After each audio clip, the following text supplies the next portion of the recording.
Imagine మే హూహాహోన్ 21లో announce చేసి John హూహాహోన్ 24లో release చేశారు. 2 years 8 months gap తర్వాత వచ్చిన రిజల్ట్ గుంటూరు కారం. మాట్లాడుకుందాం బాగా. రివ్యూ అనుకుని వస్తే we don't do that here. I no critic. Okay, I'll start. కానీ వీడియో స్టార్ట్ చేసే ముందు మాత్రం spoiler alert. If you ever feel useless just remember that సితి మినీ హ్యాస్ అ సబ్స్క్రైబ్ బటన్. శ్రీక్రమ్ సినిమాలో హీరోయిన్స్ లా పడి ఉంటుంది అంతే. ఎవరు వాడుకోరు, మీరైనా వాడండి. ఐ మీన్ హీరోయిన్స్ కాదు, సబ్స్క్రైబ్ బటన్ నొక్కండి. You press that thing. Just press. Number 1, Guntur ఎందుకు? ఐ మీన్ మీరే ఇమాజిన్ చేసుకోండి, సినిమాలో రమణగాడి ఊరు గుంటూరు, వెంకటస్వామి ఊరు హైదరాబాద్. ఇవి రెండు ఆల్మోస్ట్ 300 kilometers డిస్టెన్స్ లో ఉంటాయి. గుంటూరు కారం అనే టైటిల్ కే తప్ప రమణ గుంటూరులో ఉండటం అవసరం లేదు.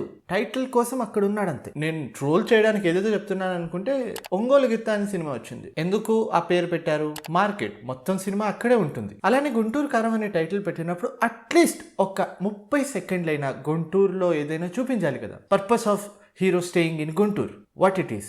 నథింగ్. హీరో క్యారెక్టర్ మాస్ కోసం ఇట్ ఈస్ గుంటూరు కారం, దట్స్ ఇట్. అండ్ ఇంకోలా ఆలోచిద్దాం, గుంటూరే లేదనుకోండి, మ్యాప్ లో గుంటూరు లేదు. So just imagine like this. Wyra Venkataswamy, Ramana వీళ్ళిద్దరి ఫ్యామిలీస్ ఒకే ఊర్లో ఉన్నా కూడా కథ ఏం మారేది కాదు కదా. కాదు, 300 kilometers distance. Ola Uber driver చేశారు రమణ గారిని. అలా కాకుండా ఒకే సిటీలో ఉన్న ఏం పెద్ద చేంజెస్ జరిగేది కాదు. ఒక 5 minutes తగ్గేవేమో అంతే. నన్ను అడిగితే గుంటూరు అనే ఊరు ఈ సినిమాకి అవసరమే.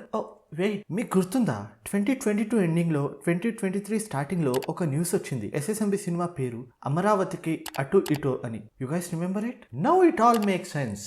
అడవి మనుషులం, అప్పుడే అర్థం చేసుకోలేకపోయాం. అండ్ నాకు నచ్చిన ఇంకో మేజర్ పాయింట్ సినిమాటోగ్రఫీ. గురుజీకి ఒక స్టైల్ ఉంది. ఆయన సినిమాలో సినిమాటోగ్రఫీ అక్కడ ఏం జరుగుతుంది దాన్ని ఎలివేట్ చేసేలా ఉంటుంది. Just like homecoming scene in AVLP. అంటే డైరెక్టర్ విజన్, మ్యూజిక్, పాట, లిరిక్స్, సినిమాటోగ్రఫీ మొత్తం అందరూ ఒకే రూట్ లో వెళ్తున్నట్టు ఉంటుంది. కానీ గుంటూరు స్వీట్ సినిమాలో transition shots, long takes, tracking shots, mocobot robotic shots మొత్తం కలిపి చెత్త చేశారు. అసలు సినిమాకి ఎక్కడ ఏం అవసరం ఉందో తెలుసుకోవాలి ఫస్ట్. ఏదో మార్కెట్ లో అమ్ముకు దెబ్బల సినిమా అనేది చేసినట్టు ఉంటుంది ఇక్కడ. This is not Trivikram style. You know the word right? FOMO, fear of missing out.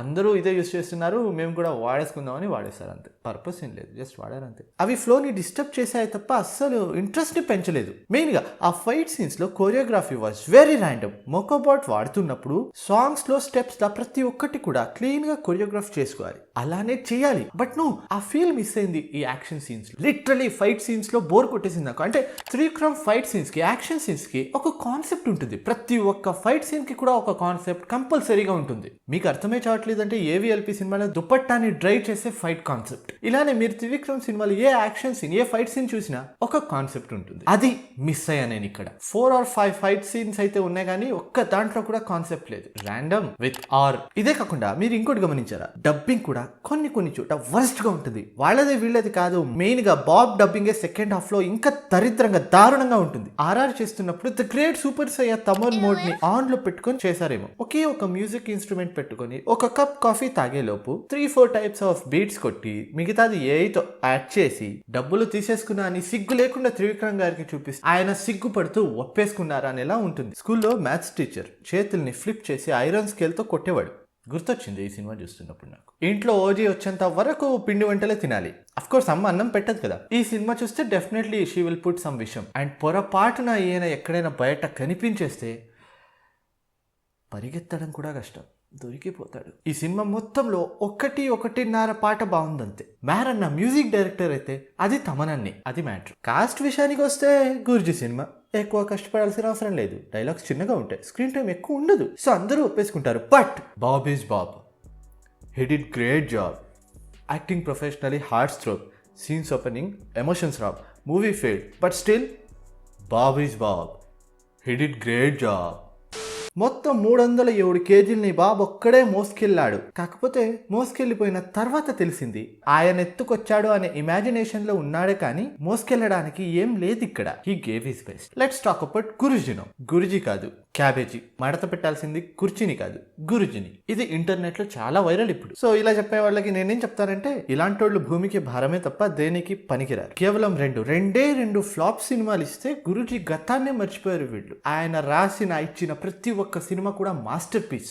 Sun Risers Hyderabad team ని 0 నుంచి హీరోగా మార్చిన డేవిడ్ పుష్పరాజ్ వార్నర్ ఒకే ఒక్క సీజన్ లో ఫామ్ లో లేదని మొత్తం మర్చిపోయి తీస్తారు కదా. Both are same. ఆ మేనేజ్మెంట్ టీమ్ కి ఇలా అనేవాళ్ళకి డిఫరెన్సే లేదు. సేమ్ పప్పి same. Of course, I agree he is not in his good form right now, but I respect his works. Trivikram ఏంటో తెలుసు అందరికీ. అన్ని సినిమాలు తీసిన ఆయన ఒక్క సినిమా ఫ్లాప్ చేస్తే ఎలా మారిపోయారు, ఆయన వచ్చే నెక్స్ట్ సినిమా హిట్ అయితే అలానే పాజిటివ్ గా గ్రేట్ గురుజీ అని చెప్తూ మారిపోతారు. ఈ సినిమాలో ఏదో మిస్టేక్ జరిగింది, అది ఎప్పటికీ బయటకి రాదు. నాకు తెలిసినా చెప్పలేని పరిస్థితి. ఏదో నేరేట్ చేసి, ఏదో డైరెక్ట్ చేసి, ఇంకేదో రిలీజ్ చేశారు గురూజీ గారు. యాక్చువల్లీ సుకుమార్ గారి 100 పేజీల స్క్రిప్ట్ ఉంటే అందులో 99th పేజ్ తీసుకొచ్చి ఆ ఒక్క పేజ్ ని రెఫరెన్స్ గా తీసుకొని మిగతా సినిమా రాసి తీసినట్టుంటది. ఈ climax Sukku style climax. Story మొత్తం కాదు, జస్ట్ క్లైమాక్స్ మాత్రమే. ఆ నమ్మే ఫేక్ బిలీఫ్ ని రివీల్ చేసి రాంగ్ అని చెప్పే ఆ స్టైల్ ఏదైతే ఉందో అది సుకుమార్ స్టైల్. ఒక పర్పస్ ఏముండదు, ఫ్లో లేదు, టైమింగ్ లేదు, రాసుకున్న క్యారెక్టర్స్ కి జస్టిఫికేషన్ ఇవ్వలేదు. శివగామి క్యారెక్టర్ అయితే ఏ జవాని హే దివాని సినిమాలో కబీర్ లెక్క ఏదేదో చేస్తుంటది. వాళ్ళని వదిలేస్తుంది, వీళ్ళని వదిలేస్తుంది. ఫస్ట్ హస్బెండ్ ని వదిలేసి అక్కడికి వెళ్ళిపోయింది, సెకండ్ హస్బెండ్ ని వదిలేసి ఇక్కడికి వచ్చేసింది, సొంత కొడుకుని వదిలేసి అక్కడికి వెళ్ళిపోయింది, అడాప్ట్ చేసుకున్న కొడుకుని వదిలేసి ఇక్కడికి వచ్చేసింది. ఈ మధ్యలో డెలివరీ అని అమెరికాకి వెళ్ళిపోయింది, అక్కడ నుంచి ఇంకెక్కడికి వెళ్ళిపోయింది, అక్కడ నుంచి మళ్ళీ ఇక్కడికి వచ్చి మినిస్టర్ అయింది. సరే మినిస్టర్ అయింది, ఇష్టంతో అయిందా అంటే అది కూడా కాదు. నాన్న మాటకు విలువిచ్చింది, నాన్నంటే ఇష్టం అంటే అది కూడా లేదు. ఆలోచిస్తే పిచ్చెక్కిపోతుంది నాకు. రివెంజ్ కోసం 25 years వెయిట్ చేయడం అవసరం? వెయిట్, సత్యం అన్న రూమ్ లో బుల్లెట్ బండి ఏం చేసిందని డౌట్ మీకు వచ్చిందా? నాకు వచ్చింది. ఎందుకు ఉంది అని చెప్పలే కదా.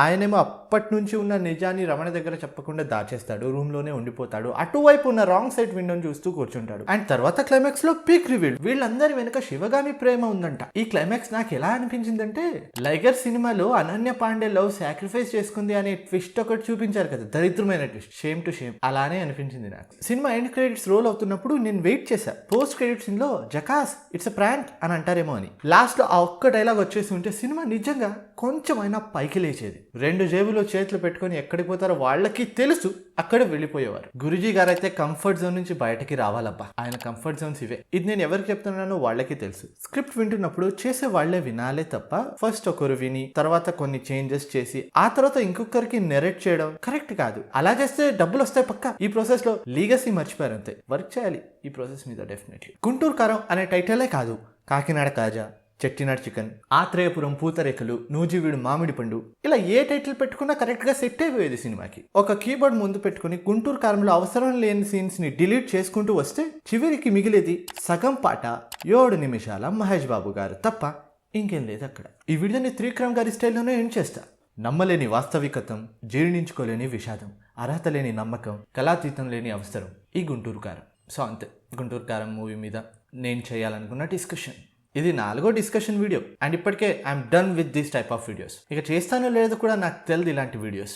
I'm seriously done with it. So అంతే. చెప్పండి కామెంట్ సెక్షన్లో. ఈ వీడియో చూసిన తర్వాత మీ ఒపీనియన్ ఏంటి, సినిమా చూసినప్పుడు మీ ఎక్స్పీరియన్స్ ఏంటి, ఈ వీడియోలో ఏది కరెక్ట్ ఏది wrong. I just want to know everything. మీరు ఎలా ఆలోచిస్తారో నాకు తెలుసుకోవాలని ఉంది. అండ్ యాజ్ యూజువల్ ఛానల్ గురించి ఒక 10 సెకండ్ల భజన. ఈ వీడియో నచ్చితే లైక్ చేయండి, మీ ఫ్రెండ్స్కి తప్పకుండా షేర్ చేయండి, ఆ ఒక్క ఫ్రెండ్కి మళ్ళీ చేయండి. ఇది నా Instagram account, Twitter account screen shot తీయడం మర్చిపోయాను యాక్చువల్లీ. లింక్ ఇన్ ద డిస్క్రిప్షన్లో ఉంటుంది, క్లిక్ చేసి follow చేసుకోండి. For next video, I'll be back with my content. Hi Nana Movie Micro Details. See you in the video soon.